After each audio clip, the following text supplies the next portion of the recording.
তাহলে আমাদের second part 3 number ক্লাসের সেকেন্ড পার্টে আমরা যাচ্ছি এখন। হ্যাঁ, সবাই মনোযোগ সহকারে দেখেন। হ্যাঁ, জার্মান ভাষায় ওয়ান আর্টিকেল। হ্যাঁ, আমরা আর্টিকেল সম্পর্কে আজকে জানবো। তো আর্টিকেল সম্পর্কে জানার আগে এখানে আমরা কি লিখছি দেখেন।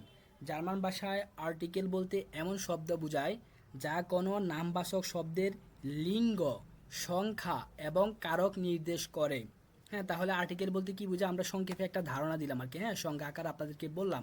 হ্যাঁ, যে জার্মান ভাষা আর্টিকেল বলতে নামবাচক, অর্থাৎ আর্টিকেল দিয়ে আমরা সাধারণত কোনো নামবাচক শব্দের লিঙ্গকে বোঝাতে পারে, সংখ্যা বোঝাতে পারে অথবা কারক বোঝাতে পারে, মানে নাউন বোঝাতে পারে আর কি। তো এটা হচ্ছে আমাদের মানে সংক্ষেপে একটা তথ্য দিলাম। এরপর হচ্ছে কি 4 ধরনের আর্টিকেল আছে। তাহলে জার্মান ভাষা আমাদের 4 প্রকারের আর্টিকেল আছে। হ্যাঁ, ইংলিশে মনে হয় 5 প্রকারের আছে।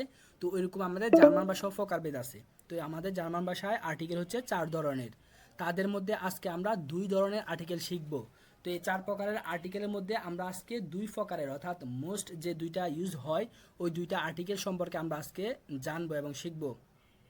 তো চলুন, এই 4 ধরনের মধ্যে 2 ধরনের আর্টিকেল হচ্ছে আমাদের 1 নাম্বার আর্টিকেল হচ্ছে বেস্টিমটার আর্টিকেল। যদি আপনি বাংলাতে অর্থ বলতে বলেন বেস্টিমটার আর্টিকেলে, তাহলে সেটা হবে নির্দিষ্ট বাচক পদ। আর 2 নাম্বার আর্টিকেল হচ্ছে বেস্টিমটার আর্টিকেল। হ্যাঁ, বাংলাতে অর্থ বলতে গেলে সেটা হবে অনির্দিষ্ট বাচক পদ। তাহলে আমাদের আর্টিকেল 4 প্রকার। এই 4 প্রকারের মধ্যে আজকে আমরা 2 প্রকার শিখব। সেই 2 প্রকারের নাম হচ্ছে বেস্টিমটার আর্টিকেল, বেস্টিমটার আর্টিকেল। আচ্ছা, তো আমরা এখন 1 নাম্বার আর্টিকেল অর্থাৎ বেস্ট টিমটার আর্টিকেল সম্পর্কে একটু জানি আসেন। তো 1 নাম্বারে আমরা লিখলাম বেস্ট টিমটার আর্টিকেল। হ্যাঁ, নির্দিষ্ট বাচক পদ। বেস্ট টিমটার আর্টিকেল ব্যবহার করা হয় নির্দিষ্ট বস্তু বা ব্যক্তিকে নির্দেশ করতে। এটি ইংরেজির দা এর সমতুল্য। বেস্ট টিমটার আর্টিকেল নামের লিঙ্গ অনুযায়ী পরিবর্তিত হয়। তাহলে আমরা এই যে 1 প্রকার অর্থাৎ 4 প্রকার আর্টিকেলের মধ্যে প্রথম প্রকারে আমরা এখন যাচ্ছি। হ্যাঁ, প্রথম প্রকার হচ্ছে আমাদের বেস্ট টিমটার আর্টিকেল। তো এই বেস্ট টিমটার আর্টিকেল সম্পর্কে আমরা প্রথমে একটু সংজ্ঞা আকারে বলে দিয়েছি যে বেস্ট টিমটার আর্টিকেলটা কি। বেস্ট টিমটার আর্টিকেল ব্যবহার করা হয় নির্দিষ্ট বস্তু বা ব্যক্তিকে নির্দেশ করতে। এটি ইংরেজি দা এর সমতুল্য। অর্থাৎ আমরা ইংলিশে যে দি ইউজ করতাম বা দা ইউজ করতাম, ওই দা এর সমতুল্য বা দা এর পরিবর্তে জার্মান ভাষা আমরা এখন বেস্ট টিমটার আর্টিকেলগুলো ইউজ করব।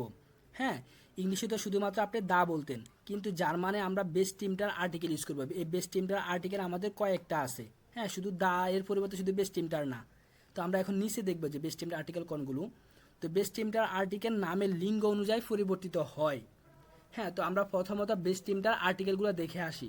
তো চলেন আমরা একবার নিচে আসি। এই হচ্ছে আমাদের বেস্ট টিমটার আর্টিকেল। দেখেন বেস্ট টিমটার আর্টিকেল। তো বেস্ট টিমটার আর্টিকেল আমরা কি ওই যে সংখ্যার মধ্যে সংখ্যাটার মধ্যে আমরা লিখে দিছিলাম, হ্যাঁ, তথ্যের মধ্যে যে বেস্ট টিমটার আর্টিকেল লিঙ্গভেদে চেঞ্জ হয়। তো লিঙ্গভেদে কিভাবে চেঞ্জ হয় সেটা আমরা এখানে দেখতেছি আসেন। বেস্ট টিমটার আর্টিকেল মাস্কুলিনের ক্ষেত্রে অর্থাৎ মাস্কুলিন অর্থাৎ পুরুষবাচক আর কি, যে পুরুষবাচক যখন কোনো নাউন আপনি ইউজ করতে যাবেন তখন ওই পুরুষবাচক নাউনের ক্ষেত্রে বেস্ট টিমটার আর্টিকেল হিসাবে আপনি দেয়ার বসাবেন। এবং ফেমিনিন মানে স্ত্রীবাচক আর কি। হ্যাঁ, তো স্ত্রীবাচক কোনো নাউন যখন আপনি বলতে যাবেন তখন আপনি বেস্ট টিমটার আর্টিকেলের ডি বসাবেন। এখন নয়ট্রুম অর্থাৎ আমরা ওই যে নিরপেক্ষ কিছু নাউন থাকে না, যে পুরুষও না মহিলাও না, নিরপেক্ষ অর্থাৎ বস্তু হয়ে থাকে আর কি সাধারণত নয়ট্রুম নিরপেক্ষগুলা। তো ওইগুলার ক্ষেত্রে আপনি ডাস ইউজ করবেন। আর ফ্লুরাল নাউন, হ্যাঁ, সকল ফ্লুরাল নাউনের ক্ষেত্রে হ্যাঁ বেস্ট টিমটার আর্টিকেল আপনি ডি ইউজ করবেন। তো আপনি এখানে মুখস্থ করে নেবেন, এখানে যেভাবে সিরিয়াল আছে এভাবে আপনি মনে আগে মাথার মধ্যে মাইন্ডটা সেট করে নেবেন যে প্রথম যে আর্টিকেলটা আমি বলবো ওটা হচ্ছে আমার মাস্কুলিন আর্টিকেল, সেকেন্ড আর্টিকেলটা যেটা আমি বলবো সেটা হচ্ছে আমার ফেমিনিন আর্টিকেল, থার্ড যেটা বলবো সেটা হচ্ছে নয়ট্রুম, লাস্টে 4 নাম্বার যেটা আমি বলবো সেটা হচ্ছে আমার ফ্লুরাল আর্টিকেল। তাহলে আপনি সিরিয়ালে শুধুমাত্র মুখস্থ করে নেবেন। আমি যদি বলি যে ভাইয়া বেস্ট টিমটার আর্টিকেল কোনগুলা তুমি বলো তো দেখি, তখন আপনি আনসার দিবেন কিভাবে যে বেস্ট টিমটার আর্টিকেল হলো দেয়া ডি ডাস ডি, দেয়া ডি ডাস ডি, যেভাবে আছে এভাবে সিরিয়ালে শিখে নেবেন যে দেয়া ডি ডাস ডি, এভাবে আপনি শিখে নেবেন। তো আপনি ডেয়ারটা কখন আমরা ইউজ করি সেটা মাস্কুলিন, এটা মাথার মধ্যে রেখে দিবেন আর কি। হ্যাঁ, শখটা মাথার মধ্যে একটু গেঁথে নেবেন, এটা আপনি গেঁথে নিয়ে মুখস্থ করবেন।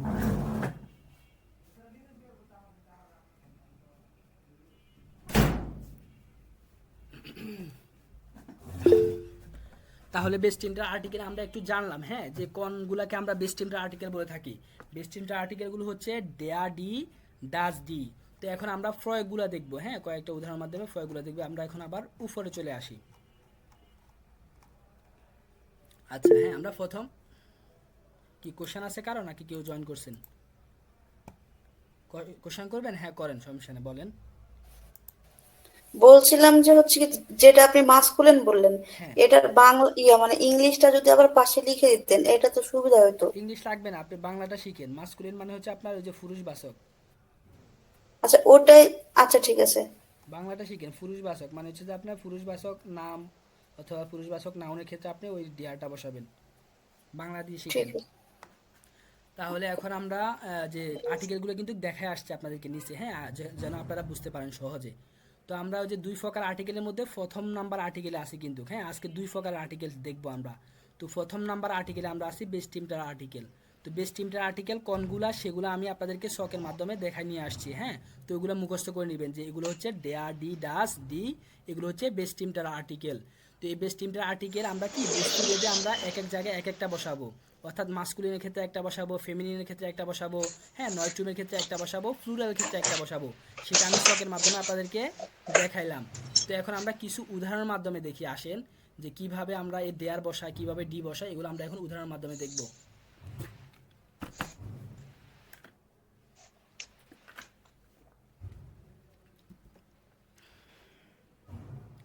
অনুগ্রহ করে সবাই একটু ক্লাসের মধ্যে 100% মনোযোগটা দেন, হ্যাঁ। এটা খুবই একটা জটিল এবং কি হার্ডলি একটা ক্লাস। তো আমার যতটুকু সম্ভব হচ্ছে আমি অতটুকুই সহজভাবে আপনাদেরকে বোঝানোর জন্য চেষ্টা করতেছি। এই জন্য কেউ মনোযোগ অন্যদিকে নিয়েন না, একটু ক্লাসের মধ্যে মনোযোগ দিবেন। তাহলে এখন আমরা বেস্ট টিমটার আর্টিকেলগুলোর ব্যবহার দেখব। যে প্রথমে আমরা দেখব মাস্কুলিনটা, হ্যাঁ, পুরুষবাচক, যে পুরুষবাচক দেয়ারটা আমরা কখন ইউজ করে থাকি সেটা দেখব। আসেন, জার্মান ভাষা, এখানে একটা রেফ উঠে নাই। জার্মান ভাষায় প্রত্যেকটি নোমেনের নির্দিষ্ট আর্টিকেল রয়েছে।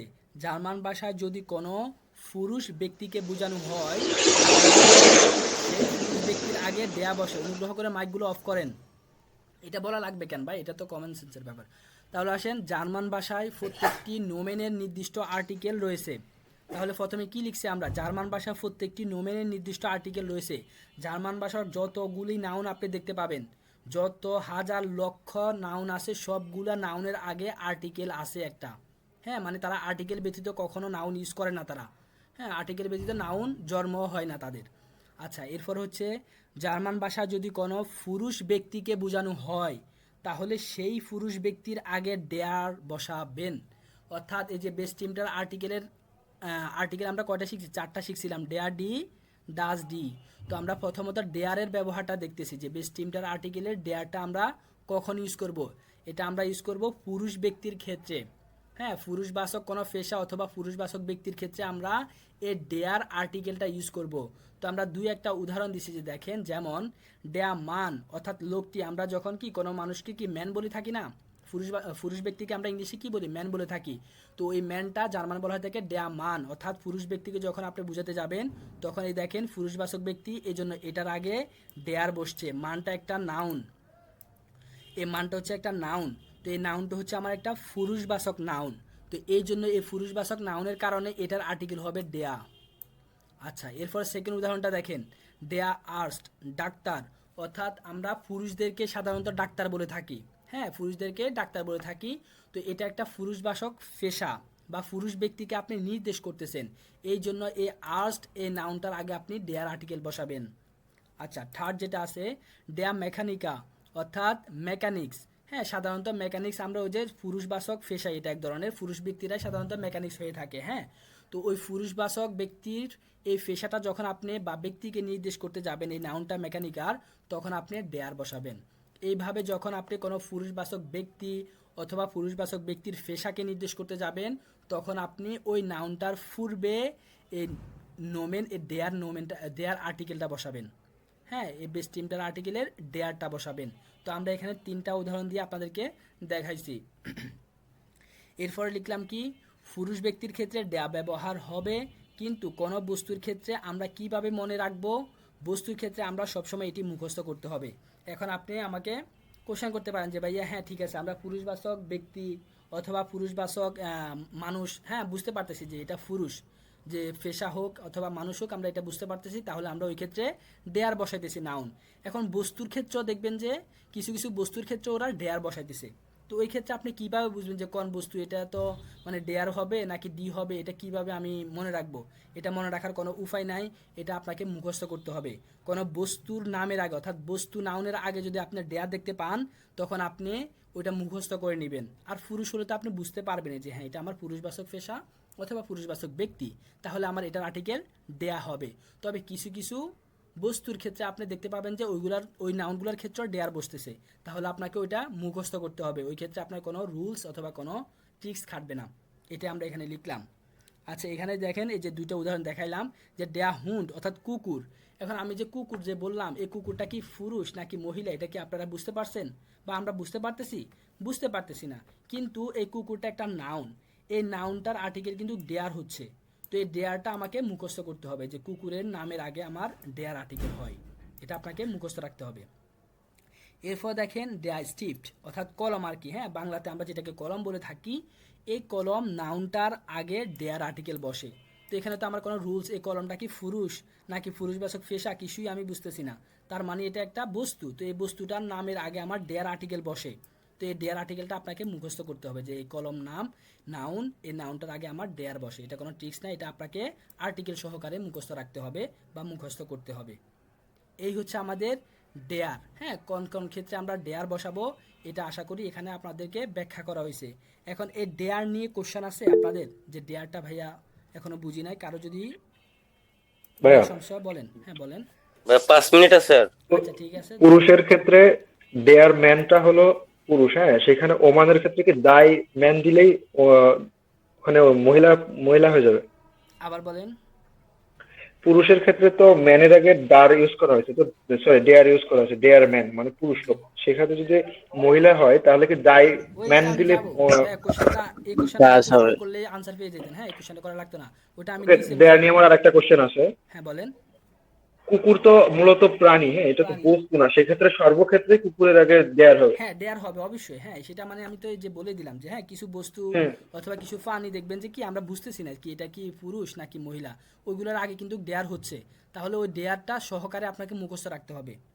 মনে রাখবেন জার্মান ভাষায় কোনো নাউন আর্টিকেল ব্যতীত জন্ম হয় না। হ্যাঁ আমরা যেরকম মা ব্যতীত আমাদের জন্ম হয় না মানুষের, সেমভাবে এটা মাথার মধ্যে রাখবেন যে জার্মান ভাষার যতগুলি নাউন আছে এরা আর্টিকেল ব্যতীত জন্ম হয় নাই, ওরা আর্টিকেল সহকারে জন্ম হয়েছে। বুঝতে পারছেন? তো ওই আর্টিকেলগুলো আপনাকে কিছু রুলস, কিছু ট্রিক্স অথবা মুখস্থ করতে হবে, এছাড়া কোনো উপায় নেই। এই জন্য আর্টিকেলটাকে অনেক জটিল একটা বিষয় হিসেবে ধরা হয়। ভাই বস্তুর ক্ষেত্রে তো মনে হয় নিউটার জেন্ডারে গেলে মনে হয় ক্লিয়ার হবে আরো, না? হ্যাঁ ওটা শেষ করি, ওটা শেষ করলে আরো ক্লিয়ার হবে, সমস্যা নেই। এখন সাধারণত ওকে ওকে, ডেয়ারটা ঠিক কখন আছে। আমরা ইউজ করতেছি এটা বুঝেন। হ্যাঁ আমি যেটা বুঝাচ্ছি আশা করি ওইটুকু বুঝছেন কিনা। অতটুকুর মধ্যে যদি কোশ্চেন থাকে বললেন, এরপরে আপনার মনের মধ্যে যে কোশ্চেনটা আছে ওটা দরকার হলে লিখে রাখতে পারেন, যে আমার ক্লাসের মানে মধ্যে যদি আমি ওই আনসারটা না পান, তাহলে আপনি ক্লাস শেষে বললেন যে ভাই আমি আনসারটা পাইনি, আমাকে এই কোশ্চেনটা কইলেন তখন। হ্যাঁ ক্লাস শেষ করলেন। আচ্ছা তাহলে আমরা ডেয়ার বুঝছি এখন। হ্যাঁ বেস্ট টিমটার আর্টিকেলের ডেয়ারটা আমরা কীভাবে ইউজ করি, কোথায় ইউজ করি এটা দেখছি। এখন আমরা দেখেন আরও কিছু টিপস আছে এখানে, দেখেন মাস্কুলার আর্টিকেল ডেয়ার মনে রাখার কিছু টিপস।